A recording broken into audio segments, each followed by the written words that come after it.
Now, let's be clear, the pandemic is not over. In fact, there's still no end in sight. COVID-19 continues to be a dangerous threat, but all that mask wearing inside businesses, the social distancing that's happening around us, it's working.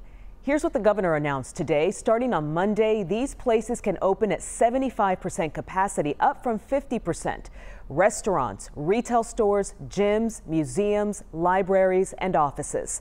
State leaders use a lot of different factors to determine when to reopen. They look at daily new cases, and those numbers are down. They monitor the positivity rate. It's also down. And the biggest indicator, the governor says he's watching, the number of people in the hospital. That number is also down. And here's something of note. 1 in 4 people who die of COVID-19 in Dallas County are connected to long-term care facilities like nursing homes. It is a heartbreaking reality. And it's the reason why those facilities have not been allowed to have visitors for months. But it's also been very painful for families who can't see the people they love. Governor Abbott says he's lifting some restrictions. Here's David Goins.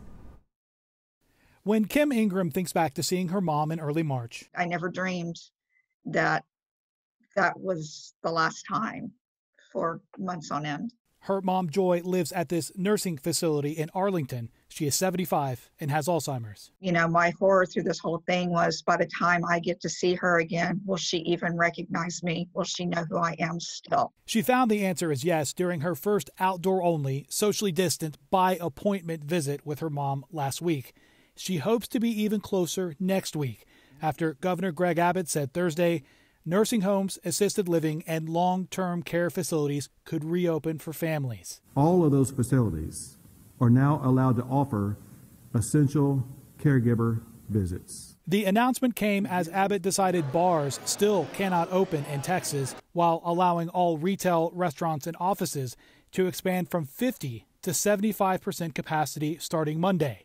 3 days later, nursing home in-person visits can start, but not without safeguards in place to protect residents, like requiring a family member wear PPE and have a negative COVID test at least 2 weeks before the first in-person visit.